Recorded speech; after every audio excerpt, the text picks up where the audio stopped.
Should the beloved Power Rangers franchise finally evolve with the reboot? Let's talk about it. With the Power Rangers reboot to follow after Power Rangers Cosmic Fury, we discussed whether Power Rangers should evolve for the future of the franchise. Again, let's get into it. As the Power Rangers franchise will begin a reboot after Power Rangers Cosmic Fury, now is the perfect time to consider evolving beyond its original concept. The current formula for each series usually revolves around a monster of the week and is often subjected to specific formats for characters and concepts. However, an opportunity will soon arise for Power Rangers to fundamentally change its quirks and venture into a new concept. As there are many routes it could take, we are sharing our thoughts on what changes could be implemented to bring Power Rangers to a wider audiences. Power Rangers is currently celebrating its 30th anniversary, celebrating the air date of Mighty Morphin Power Rangers, from Boom Studios comics to the recent 30th anniversary special. The Rangers have begun diving into different formats that extend the story further than before. So far, the only notable reboot of the franchise is Power Rangers 2016, which unfortunately didn't find it funny to bring forth more movies. Continuing the story since Power Rangers Beast Morphers, fans have started noticing a greater amount of original footage without as much reliance on Sentai content.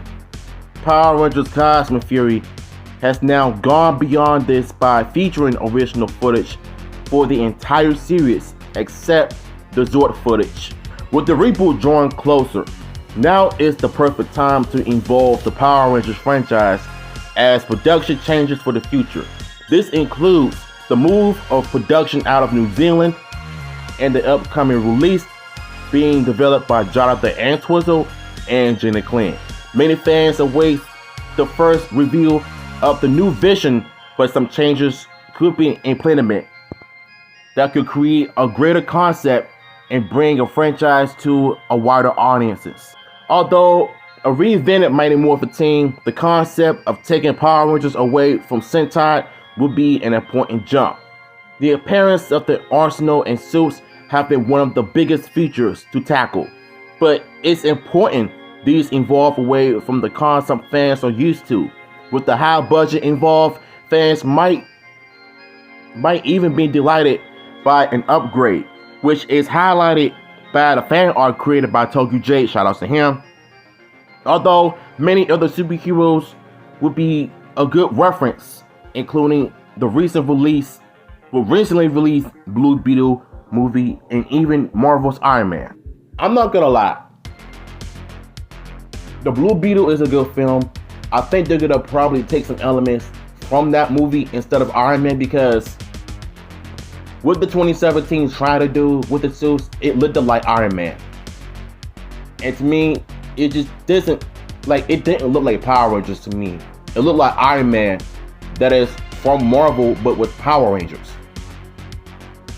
It is always worth stating that a lot of fans are now constantly comparing the Super Sentai series to Power Rangers. This can also affect the growth of the franchise, since it will always clash with its counterparts. With Toei working on a global IP plan, now is the best time to evolve Power Rangers into its own entity. This will also benefit the tokusatsu community, as it will add to a library and will also allow completely new releases and debuts, instead of being an adapted past release without surprises. The Monster of the Week concept fans are used to derive from the episodic concept of the original series, which is still seen in the Sentai series today. However, this concept also restricts the characterization possibilities in favor of providing focused challenges every week. Although fans are used to the format, the concept does take away the potential for deeper characters among villains. This is also magnified by the production, as Simon Bennett recently shared his view on using the monster footage from the Sentai, highlighting the difficulties of adaptation. This doesn't necessarily apply to henchmen, as there are ways the foot soldiers could still be an asset to a reboot. Simon Bennett was talking about is, even though they're still using the TikTok footage to match New Zealand's locations, whether it's the city, a quarry, the park, you name it. Like, they're known for trying to come up with something different, but it's the same format for almost 30 years. For New Zealand standpoint, this also makes sense. Target audiences will now be young adults.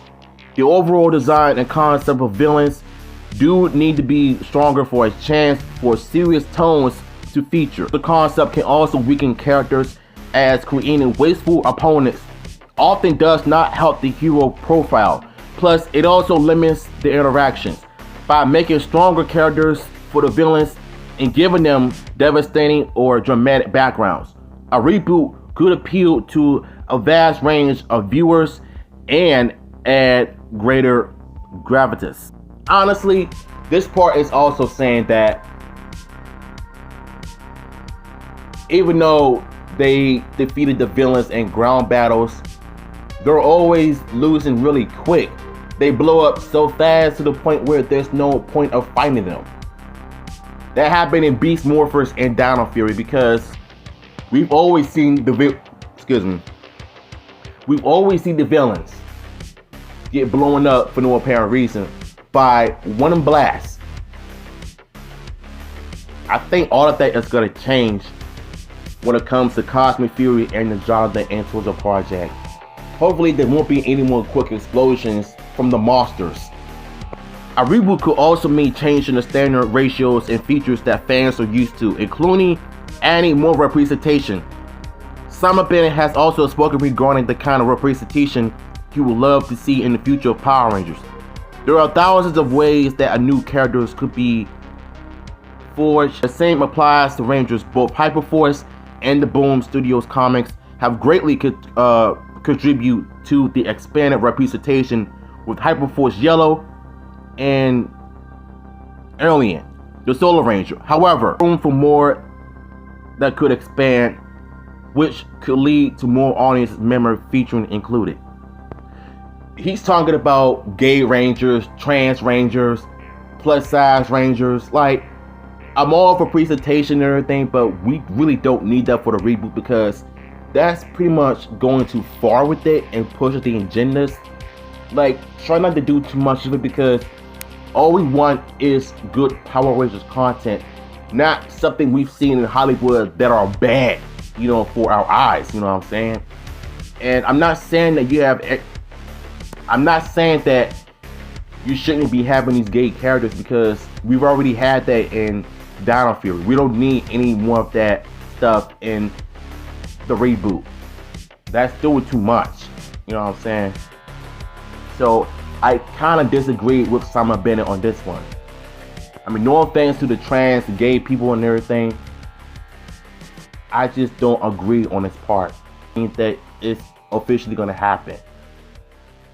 Not all of us should support it, but at the end of the day, these are just my opinions and my opinions alone. Biggest issues with the franchise currently is the quality of toys and the overall theme of the series arsenal. The Cosmic Fury Morpher toy is the good example of Hasbro not matching the fantastic designs crafted for a Power Rangers series.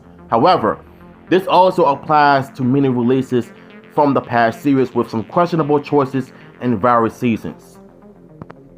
Even Super Sentai has realized that action-based henshin devices are much more appealing to their target audiences, favoring swords and guns-based designs. Overall, there must be a balance so series features and show accurate merchandising will appeal to audiences and collectors. He's talking about the recent photos from behind the scenes of Cosmic Fury with the morphers and the weapons. I think the morpher, from the production standpoint, looks way better than the actual toy itself from Hasbro. Not like you spray painting and painting yourself to make it look like from production. Just saying. Overall, the reboot of the franchise may evolve beyond any of the eras before it. with rumors already suggesting fundamental changes. Power Rangers Cosmic Fury has highlighted the build to an original season since fans have witnessed the franchise go from adapting footage to only adapting Zords.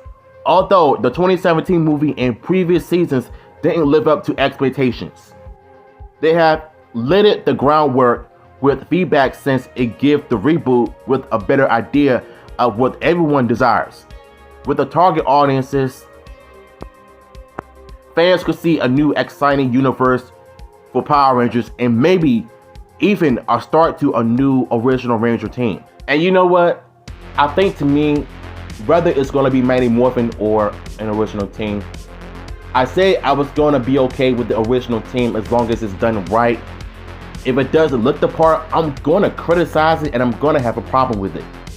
Because all we want is an original Power Rangers show with a higher budget, martial arts actions, better writing, better storytelling part. I think there's a possibility that Jonathan Entwistle is going to give us all of that. He's going to give us the best Power Rangers quality entertainment content that we all deserve.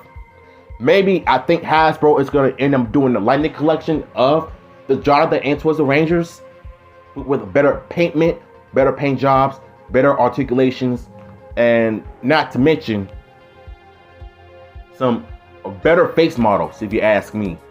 So, what's your thoughts on this? Link to the original article will be down below, and I'm gonna catch you in my next one.